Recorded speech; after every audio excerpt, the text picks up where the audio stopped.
जय हिंद दोस्तों। आज इस वीडियो में हम एनसीईआरटी विज्ञान कक्षा नौवीं का देखने वाले हैं।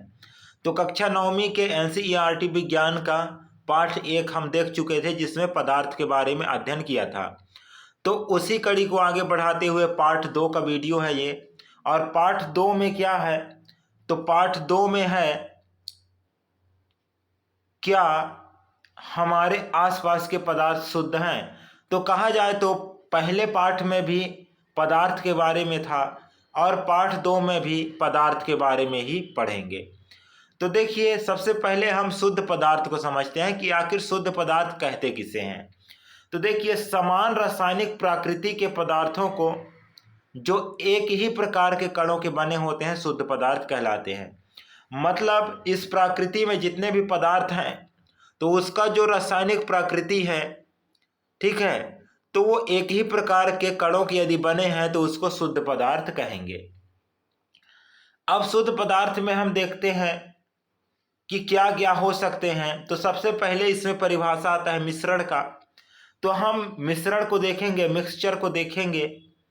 तो मिक्सचर किसे कहते हैं, तो देखिए, 2 या 2 से अधिक शुद्ध पदार्थों के मेल से बने पदार्थ को मिश्रण कहते हैं। अब जब दो शुद्ध पदार्थ आपस में मिल जाएंगे तो इससे जो बना जो क्या होगा, पदार्थ होगा, उसको क्या कहेंगे, मिश्रण कहेंगे। जैसे किसी पानी में आप चीनी घोल दिए, ठीक ना, तो मिश्रण कहलाएगा। जैसे हमारे शरीर में रक्त है, ब्लड है, तो वो भी मिश्रण कहलाएगा, क्योंकि उसमें भी तो WBC, RBC और प्लेटलेट्स ये सब मिले होते हैं।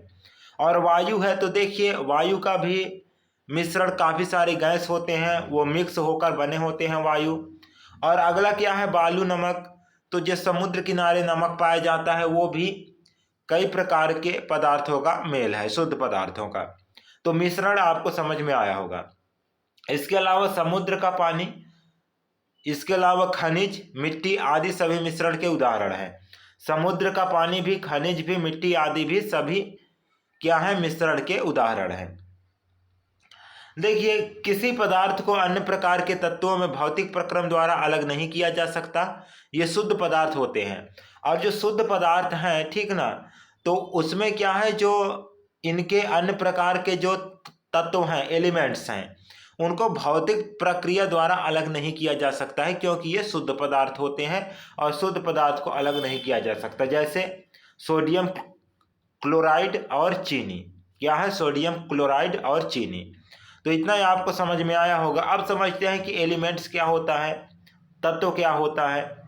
तो देखिए, जो एलिमेंट्स हैं, तत्व किसी पदार्थ का वह मूल रूप होता है जो एक ही प्रकार के रासायनिक प्रकृति के बने होते हैं।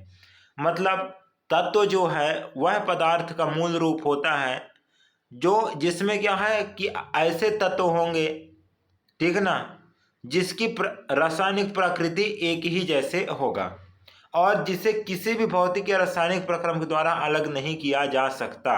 ठीक है, क्या कहलाएगा, तत्व कहलाएगा। जैसे लोहा है, आयरन है, Fe, ठीक ना, तो इसको किसी भी प्रकार से, चाहे भौतिक प्रक्रिया हो चाहे रासायनिक प्रक्रिया हो, बदला नहीं जा सकता। जैसे ऑक्सीजन है, तो ऑक्सीजन को भी किसी भी रासायनिक या भौतिक प्रक्रिया से नहीं बदल सकते। जैसे सल्फर है, तो सल्फर को भी अपन चेंज नहीं कर सकते।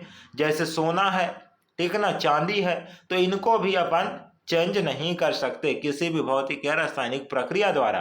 तो ये क्या कहलाएगा, ये तत्व कहलाता है। अगला हम देखते हैं कंपाउंड। तो कंपाउंड किसको कहेंगे, तो देखिए, 2 या 2 से अधिक तत्वों के मेल से एक निश्चित अनुपात में रासायनिक प्रक्रिया द्वारा बने पदार्थ को यौगिक कहते हैं। मतलब कोई 2 तत्व होंगे, कोई ये पहला तत्व हो गया, ये दूसरा तत्व है, इसके मेल से यदि बनेगा कोई मिश्रण तो उसको क्या कहेंगे, यौगिक कहेंगे। लेकिन ध्यान रखिएगा, इसका अनुपात एक निश्चित अनुपात होना चाहिए, तभी वो यौगिक कहलाएगा, कंपाउंड कहलाएगा। जैसे जल है, तो देखिए जो जल है इसमें इसको हम क्या लिखते हैं, H2O लिखते हैं, ठीक है ना, क्या लिखते हैं, H2O। तो देखिए हाइड्रोजन 2 है, ठीक है ना, और ऑक्सीजन 1 है, तो 2:1 के अनुपात में ये जो यौगिक है वो बन रहा है। यदि 2:1 2 हो जाएगा तो ये जल नहीं बनेगा। यदि 2:3 हो जाएगा तो ये भी जल नहीं बनेगा। जैसे 1:2 हो जाएगा तो भी ये जल नहीं बनेगा।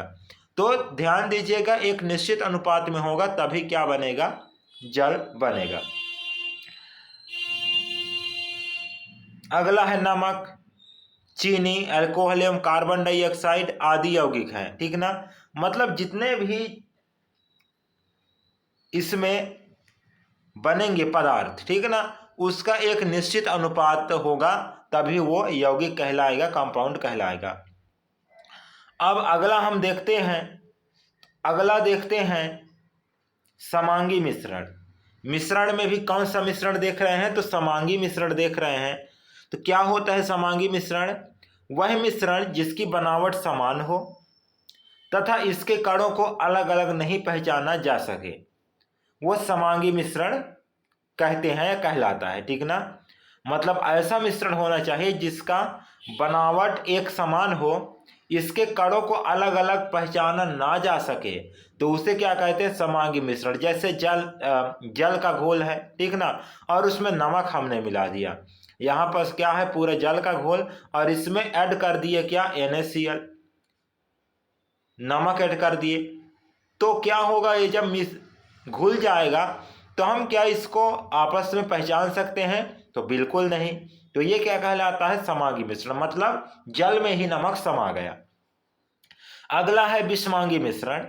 तो विषमांगी मिश्रण को ऐसे समझिए कि वह मिश्रण जिसके अंश भौतिक रूप से अलग होते हैं। मतलब